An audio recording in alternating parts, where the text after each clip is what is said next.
오늘 우리가 나눌 말씀은 예레미야의 말씀입니다. 특별히 17장 9절부터 11절을 중심으로 예레미야의 공부하는 주문으로 말씀을 나누고자 합니다. 예레미야는 본문에서 만물보다 거짓되고 심히 부패한 것은 마음이라 누가 능히 이를 알리오나니 나 여호와는 심장을 살피고 폐부를 실험하고 각각 그 행위와 행실대로 보응한다고 하나님의 말씀을 경고의 말씀을 전하고 있습니다.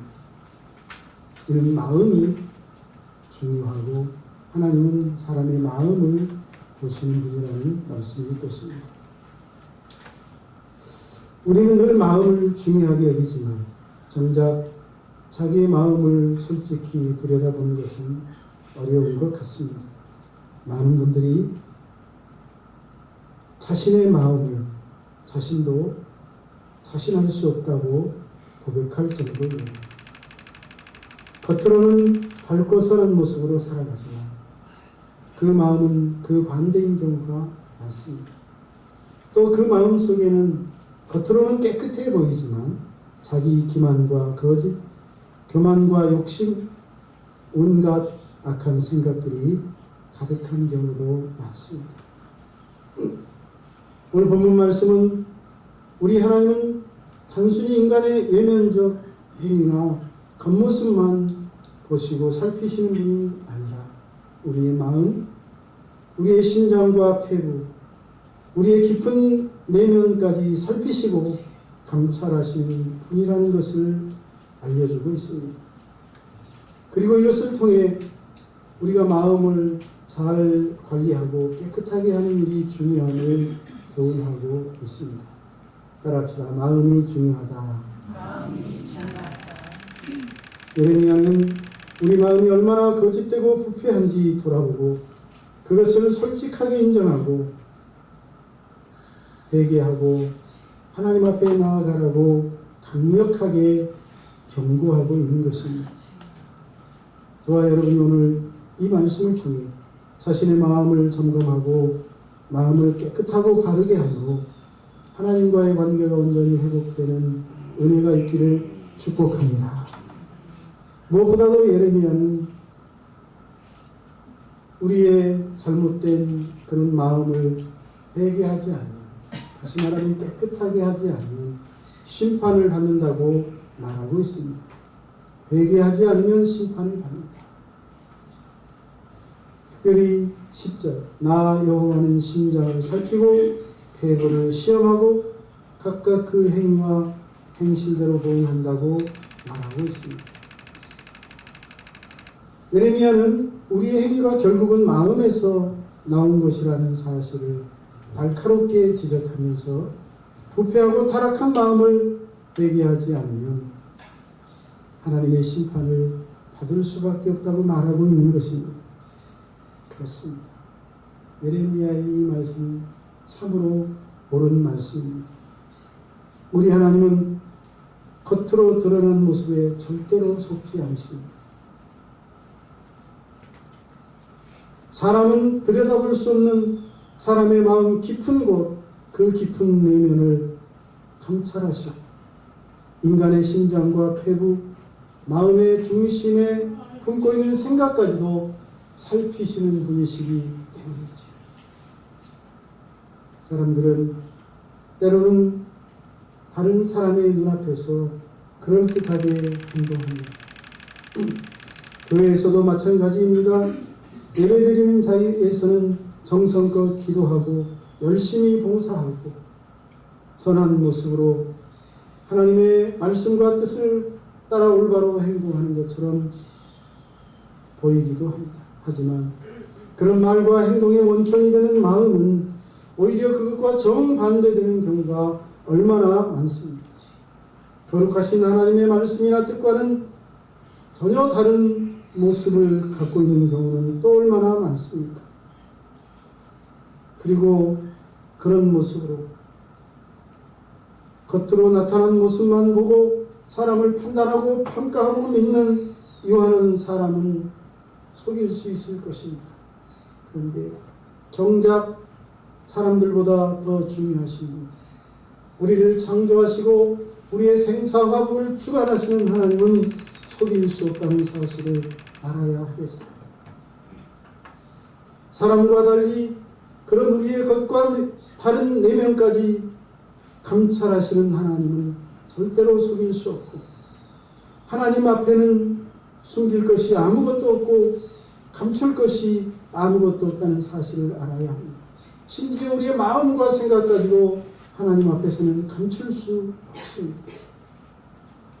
하나님은 인간과는 차원을 달리하는 분으로 우리의 깊숙한 내면을, 마음 깊숙한 곳에 있는 동기와 생각까지도 정확하게 꿰뚫어 보시고 감찰하시는 분이기 때문입니다.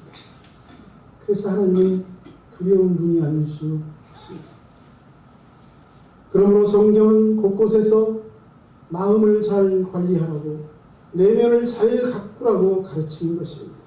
내면의 죄, 더구나 마음의 죄악을 회개하라고, 그렇지 않으면 하나님의 심판을 면할 수 없다고 말하고 있고, 오늘 예레미야의 권고도 바로 그것입니다. 실제로 마음을 깨끗하게 하지 않고 악한 마음을 돌이키지 않아서 심판을 받은 사람들이 많습니다. 저 북이스라엘의 악한 아합은 선지자 엘리야의 회개하라는 강력한 촉구에도 끝내 마음을 돌이키지 않습니다. 그 결과 북이스라엘은 무서운 하나님의 심판을 받고 그의 왕권은 빼앗기고 결국 멸망의 길로 접어들고 말았습니다. 아합 왕이 하나님의 무서운 심판을 받은 것은 그가 하나님께 제사를 드리지 않았기 때문이 아닙니다. 그는 하나님께 제사도 드렸습니다. 하지만 동시에 우상도 섬겼고 백성들에게 우상 숭배도 장려하며 하나님이 기뻐하지 않는 일을 행했습니다. 또 그의 마음속 깊은 곳에 온갖 탐욕과 불의를 품었기에 하나님이 그를 심판하신 것이죠. 다시 말하면 마음에 있는 죄악을 깨끗하게 하지 못하고 마음을 돌이키지 않았기 때문에 심판을 받은 것입니다. 반면에 마음에 있는 교만과 죄악을 버리고 하나님의 은혜를 입은 사람도 있습니다. 다윗 왕은 밧세바를 끌어들여 간통한 후에 그 사실을 감추고자 그의 남편 우리아까지 죽이는 큰 죄악을 벌였지만 그는 하나님이 보낸 무명의 선지자 나단의 책망을 듣고 나라의 왕이지만 그 무명의 선지자 앞에 무릎을 꿇고 진심으로 뉘우치고 마음으로 회개합니다. 그리고 그렇게 나단 선지자의 지적에 자신의 죄를 숨기지 않고 고백하며 겸손히 회개했던 다윗은 다시 하나님의 용서와 회복의 은혜를 입은 줄로 믿습니다. 이것은 회개의 중요성, 마음을 고치고 돌이키는 것이 얼마나 중요한지를 보여주는 대표적인 사례가 아닐 수 없습니다. 예레미야 6장 16절에서 예레미야는 유다 백성들은 너희는 길에 서서 보며 옛적 길 곧 선한 길이 어디인지 알아보고 그 위로 가라. 너희 심령이 평안을 얻으리라고 말씀하시는 하나님의 말씀을 백성들에게 선포합니다. 하지만 이스라엘 백성들은 그 말씀을 거절하며 이렇게 말합니다. 우리는 그 길을 가지 않겠다. 참 황당한 모습이 아닐 수 없습니다. 회개하라는 하나님의 말씀을 거부한 채 고집을 피우고 교만한 모습으로 살아갑니다. 죄에 대한 애착을 가지고 있는 모습을 볼 수 있습니다. 하나님이 그런 백성들을 위하여 예레미야를 보내서 그 후에도 여러 차례 선한 길로 돌아오라고 생명길을 택하라고 보냈지만 그들은 그 길을 애써 외면하며 돌아오지 않습니다. 그래서 마침내 하나님은 오늘 본문 11절에서 불의로 치부하는 자는 사고새가 낳지 아니한 알을 품은 같아서 그의 중년에 그것이 떠나겠고 마침내 어리석은 자가 되리라고 말씀합니다. 사고새, 다른 새가 낳은 알을 품어서 애써 부화시키고 키워보지만 먹이를 잡아다가 먹이고 키워보지만 그의 새끼가 아니니 중년에 날아갑니다. 그의 수고가 아무 소용없이 되고 만다는 말씀입니다. 이 말씀은 그래서 이스라엘 백성들에게 주는 경고로 회개하지 않고 헛된 일에 몰두하고 애쓰는 사람들의 최후는 허무하고 헛되다는 말씀입니다. 그리고 이 경고의 말씀대로 불의의 죄악을 쌓아올린 그들의 삶은 결국 헛되고 말았습니다. 하나님의 무서운 심판을 받아 멸망하고 말았습니다. 그러므로 오늘 우리는 무엇보다도 먼저 우리의 마음을 살피고 마음을 깨끗이 해야 할 줄로 믿습니다. 법무식이나 형식적인 예배 참석만으로는 하나님을 속일 수 없고 하나님의 심판을 면할 수 없습니다. 마음이 중요합니다. 진실한 마음으로 하나님을 섬기고 진실한 마음으로 회개할 때만 하나님의 은혜를 입는 줄로 믿습니다. 그러므로 우리 모두 자신의 마음을 돌아보며 내 마음 속에 회개하지 않은 죄악은 없는지, 하나님이 기뻐하시지 않는 악한 생각과 마음을 품고 살아가고 있지는 않는지, 몸은 예배당에 앉아있지만 마음은 다른 곳에 머물러 있지는 않는지 돌아볼 수 있기를 주의 이름으로 권면합니다. 우리 하나님은 지금도 우리의 마음을 들여다보고 계십니다. 우리 하나님은 오래 참으시는 분이시지만 끝까지 기다리시지는 않습니다. 회개할 시간과 기회가 제한되어 있다는 사실을 알아야 합니다. 회개 없는 신앙은 결국 자기 기만이며 하나님의 심판을 불러오고 맙니다. 그러므로 이 시간 마음을 돌이키고 진실한 회개를 통해 마음을 깨끗하게 할 수 있기를 주의 이름으로 축복합니다. 다음으로 예레미야 선지자는 자발적인 순종과 의를 행할 것을 권하고 있습니다. 따라합시다. 자발적으로 순종하고 의를 행하자. 예레미야는 9절에서 만물보다 거짓되고 심히 부패하는 것은 마음이다. 이것을 누가 능히 알리오라고 탄식하고 있습니다. 예레미야의 이 말은 단지 이방인이나 불신자를 향한 비판만이 아니라 하나님의 백성이라는 이스라엘 백성들을 향한, 다시 말하면 믿는 자에게도 예외 없이 적용되는 말씀입니다. 신앙생활을 한다고 하는 우리의 마음속에도 온갖 위선과 탐욕, 거짓이 도사리고 있기 때문입니다. 때로는 스스로 나는 깨끗하고 정직하다고 생각하고 말하는 사람들의 마음도 온갖 탐욕과 제약으로 물들어 있는 경우가 많습니다. 역사 속 이스라엘의 모습을 상기해 봅시다. 그들은 하나님의 백성으로서 율법도 지키고 하나님께 제사도 드리고 종교의식을 성실하고 열심히 수행했습니다. 하지만 그들의 삶은 어땠습니까? 온갖 불의와 탐욕, 부패로 얽혀 있었습니다. 이것은 그들의 마음이 그렇다는 뜻입니다. 사람은 마음이 먹은 대로 행동하기 때문입니다. 예를 들어 아합 왕 시대의 북이스라엘은 하나님께 제사를 드리면서 동시에 우상 숭배와 부패의 죄악에 빠져 있었습니다. 그래서 하나님께 그들이 드린 제사는 억지로 드린 형식적 제사요, 그들의 믿음은 거짓 믿음이었던 것입니다. 하나님은 그들의 그런 외식과 위선을 싫어하셨고 결국 그들에게 진노하셔서 무서운 심판을 내리시고 말았습니다. 그 심판의 결과가 나라의 멸망이요 아수르 제국의 포로로 끌려가는 것입니다. 얼마나 비참합니까? 출애굽기 32장의 금송아지 사건 역시 자발적인 순종의 결여의 결과입니다.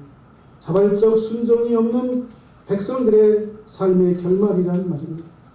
모세가 시내산에서 율법을 받는 동안 이스라엘 백성들은 눈에 보이는 우상을 만들어 그것에게 경배하며 제사를 드립니다. 이는 그들이 살아계신 하나님을 기다리지 않고 스스로 만든 대체신을 만들어 그것을 섬긴 행위입니다. 하나님은 그들의 이런 행위에 심히 노하시고 모세가 내 이름을 생명책에 지워달라면서까지 이들을 용서해달라고 간구할 때까지 그들에게 진노를 쏟으십니다. 그들의 이런 행위가 어떻게 해서 나왔습니까? 자발적으로 그들이 기쁨으로 하나님을 섬긴 것이 아니라 억지로 섬겼기 때문입니다. 따라서 그들의 이런 행위는 결국 그들의 믿음이 형식적이었음을 드러낸 것입니다. 그래서 이 사건은 겉으로 드러난 행위가 아니라 마음과 행동 이전의 동기가 얼마나 중요한지를 보여주고 교훈하는 사건입니다. 그런데 이와는 반대로 사무엘 선지자는 어릴 때부터 하나님의 부르심에 즉각 반응하며 자발적으로 순종했고 율법의 요구가 아니라 자발적으로 그는 하나님의 뜻에 헌신한 사람이었습니다. 그래서 그는 그 시대의 진정한 신앙의 표본이 되고 하나님의 사람으로서 많은 사람들에게 영향을 끼치는 사람이 되었습니다. 다니엘과 그의 세 친구도 역시 마찬가지입니다. 그들은 바벨론의 포로로 끌려가 생활하는 중에도 자발적으로 왕이 주는 음식과 음료로 몸을 더럽히지 않기로 결단하고 하나님이 기뻐하는 삶을 살기로 권면합니다. 다짐합니다. 사드락과 메삭과 아벤느고도 평소보다 7배나 더한 풀무불 앞에서 자발적으로 하나님 왕이 세운 신상 위에 절할 수 없다고 나는 살아계신 하나님만 섬기겠다고 선포합니다. 이렇게 그들은 하나님 앞에서 자발적으로 순종하고 자발적으로 의로운 삶을 삶으로 결국 하나님의 특별한 보호와 그 포로 생활 속에서도 특별한 하나님의 은혜와 축복을 받아 누린 줄로 믿습니다. 자발적으로 하나님을 섬기고 헌신하는 사람의 삶이 외부적인 조건이나 환경에 쉽사리 흔들리지 않습니다. 그리고 이런 모습은 자발적으로 하나님을 섬기며 순종하는 것이 얼마나 중요한지를 가르쳐주고 있습니다. 율법의 규정 때문에 못 이겨서 억지로 행하는 것은 오래가지 못합니다. 하나님이 기뻐하시지도 않습니다. 그러므로 오늘 우리는 이 시간 스스로에게 물어야 하겠습니다.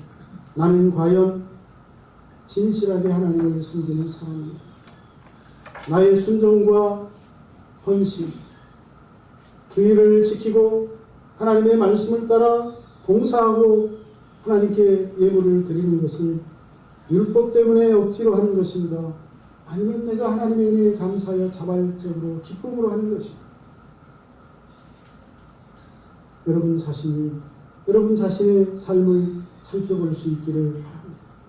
우리 하나님은 단지 율법의 요구에 못 이긴 외적 헌신이나 형식을 보시는 것이 아니라 그 규정을 지켰기 때문에 은혜를 베푸는 것이 아니라 정말 하나님을 기뻐하고 하나님의 말씀을 좋아해서 자발적으로 결단하고 순종하는 그 모든 것을 기뻐하시며 그에게 사랑과 충만한 은혜를 베푸시는 줄로 믿습니다.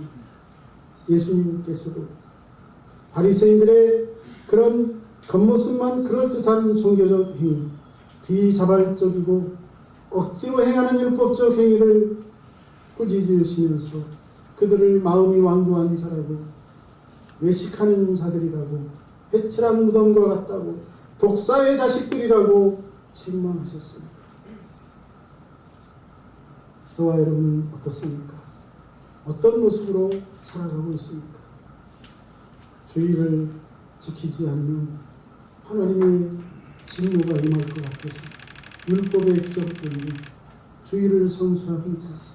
아니면 정말 이 주의 날 내가 일주일 동안 이 날을 사모하며 이 날 하나님께 나와 기쁨으로 예배드리고 하나님 앞에서 봉사하고 헌신하고 싶어서 기다렸다가 주님 앞에 달려나와 예배하는 사람, 자발적으로 하나님의 말씀을 행하며 하나님께 헌신하는 사람입니까? 아니면 억지로 직분 때문에 율법의 규정 때문에 행하는 사람입니까? 여러분 생각해 보십시오. 하나님이 어떤 모습으로 하나님을 섬기고 주 앞에 봉사하는 것을 기뻐하시겠습니까?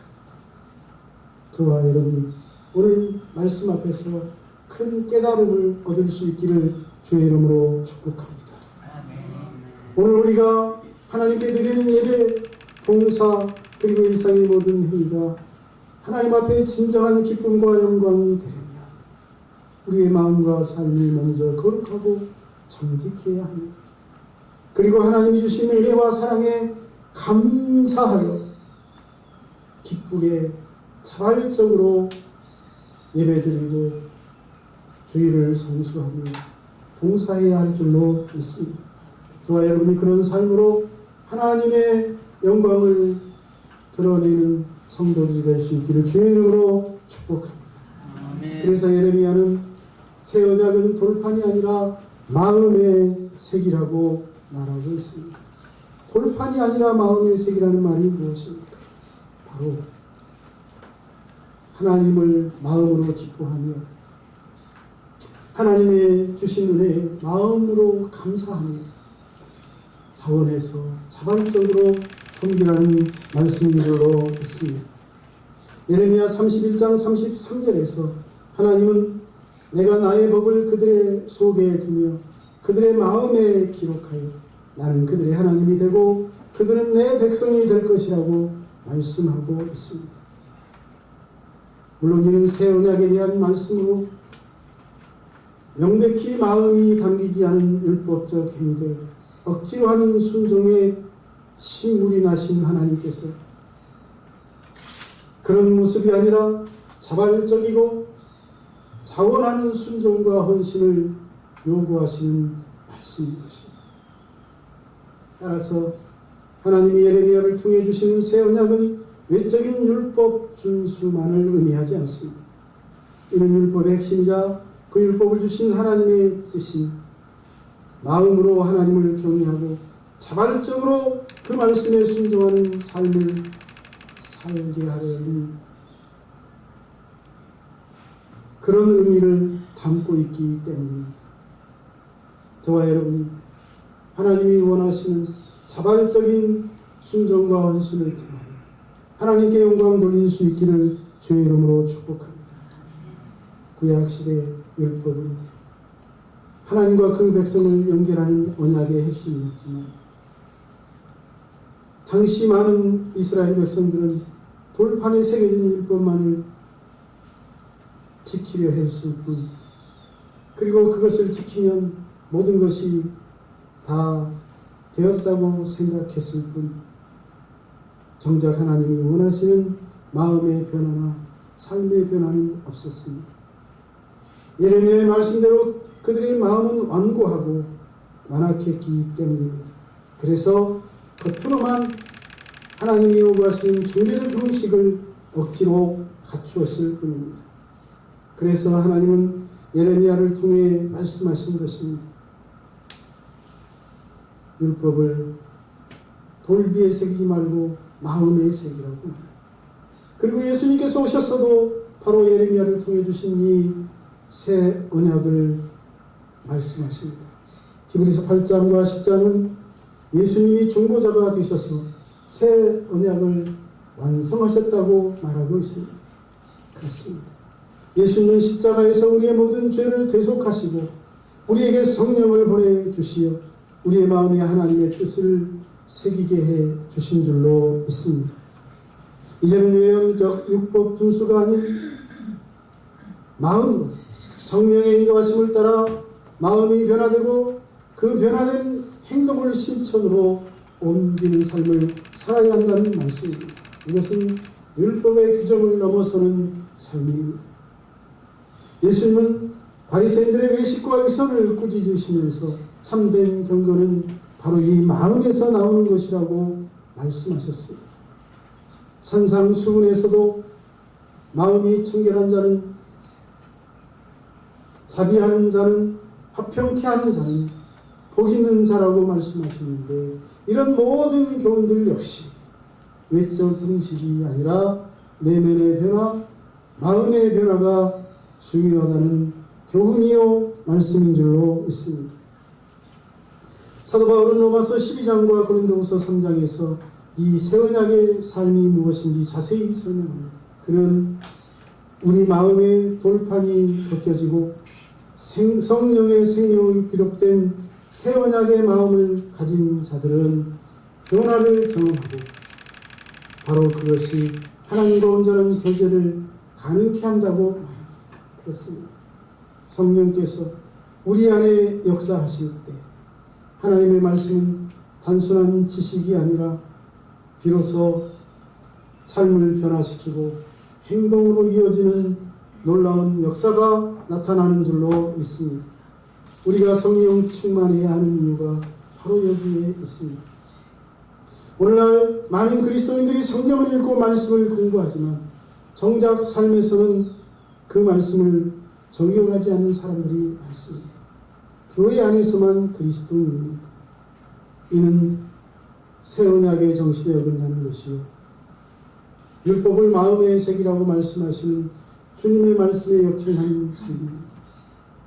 우리가 성경에 기록된 대로 하나님의 뜻을 마음에 새기고 그 말씀대로 살아갈 때 우리의 삶은 자연스럽게 하나님의 성품을 담게 될 것이고, 세상 속에서 하나님이 원하시는 빛과 소금으로서의 역할과 삶을 살아가게 될 줄로 믿습니다. 따라서 이 시간 각자의 마음을 점검해 보십시오. 과연 문자적으로 신앙생활하고 있는 삶은 아닌지, 정말 하나님이 말씀하신 그 말씀을 따라 그 하나님의 주신 율법의 정신을 실현시키고자 자발적으로 정성을 다해서 살아가고 있는 사람인지 자신을 돌아볼 수 있기를 주의 이름으로 축복합니다. 참 하나님의 백성이 율법이 아니라 하나님이 주신 마음, 성령의 음성을 따라 살아가는 사람인 줄로 믿습니다. 그리고 그런 삶이 하나님이 기뻐 받으시는 삶이요, 사람들에게 감동과 은혜를 끼치는 삶인 줄로 믿습니다. 오늘 우리가 기억해야 할 것은 하나님은 우리의 마음을 살피시는 분이라는 것입니다. 그러므로 마음에 악을 품고 겉모습만 잘 꾸미며 살아가는 사람은 하나님께 인정받을 수 없습니다. 배개 없는 신앙은 결국 심판에 이를 수밖에 없습니다. 미국 닉슨 대통령에 참모했던 찰스 콜슨은 권력의 정점에 서 있었지만 워러게이트 사건으로 몰락하고 맙니다. 그는 감옥에 수감되면서 그동안 자신이 교만과 악을 행했음을 깨닫고 그 감옥에서 진심으로 회개하며 마음으로 뉘우칩니다. 그는 출소 후에 프리즌 펠로우십이라는 단체를 세우고 전 세계 수많은 재소자들에게 복음을 전하고 그들을 섬기는 삶을 삽니다. 자, 여러분이 이런 삶은 율법의 요구에 억지로 반응하는 삶이 아닙니다. 차원하여 하나님의 은혜에 감동하여 하나님께 헌신하는 삶, 성령의 음성을 따라가는 삶입니다. 율법을 초월하는 삶이죠. 그리고 이런 삶은 그의 인생을 바꾸고 많은 사람들에게 감동을 주고 도전과 감동을 주고 하나님께 기쁨이 된 줄로 믿습니다. 오늘 하나님이 원하시는 삶이 바로 그런 것임을 깨달을 수 있기를 바랍니다. 말씀 앞에서 우리 각자는 자신의 마음을 돌아보아야 하겠습니다. 하나님께는 숨길 수 있는 죄가 없습니다. 지금도 우리 하나님은 불꽃 같은 눈으로 우리의 마음을 살피시고 감찰하고 계십니다. 그리고 우리에게 우리의 귓가에 이렇게 말씀합니다. 내가 너의 마음을 보고 있다. 지금이라도 회개하고 돌이키라. 회개 없는 신앙은 교만이요 기만입니다. 형식적인 순종은 하나님을 기쁘시게 하지 못합니다. 마음을 온전히 하나님께 돌이키고 진정으로 겸손한 마음으로 하나님 앞에 무릎을 꿇고 성령의 음성을 따라 자발적으로 기쁨으로 하나님을 섬기는 삶을 살아갈 수 있기를 주의 이름으로 축복합니다. 저 남유다의 말기 예레미야를 통해 이스라엘 백성들에게 주신 이 경고는 여전히 오늘 우리에게도 유효합니다. 하나님의 말씀을 마음에 새기고 행동으로 나타내는 삶, 바로 그것이 새 언약의 백성이 된 사람들의 삶인 줄로 믿습니다. 저와 여러분이 이 한 주간도 바로 그런 모습으로 하나님께 영광 돌리는 한 주간 될 수 있기를 주님의 이름으로 축복합니다. 기도하겠습니다. 살아계신 하나님, 오늘도 예레미야의 권고를 통해 마음을 돌이키지 않으면 무서운 하나님의 심판을 받을 수밖에 없고 자발적으로 순종하고 의를 행하지 않으면 그것이 하나님께 연락될 수 없습니다. 또한 오늘 말씀을 통해 새 언약은 돌판이 아니라 마음에 새길 것을 촉구하는 음성을 듣게 해주시니 감사합니다. 이 말씀을 통해 우리에게 말씀하시는 하나님의 음성, 하나님의 뜻을 우리가 깨달을 수 있는 은혜를 주시고 우리의 남은 생에 그 뜻을 성취하며 하나님을 기쁘시게 하는 삶을 살아갈 수 있도록 인도해 주시옵소서. 주님을 깊이 사랑하오며 예수님의 이름으로 기도하옵나이다. 아멘.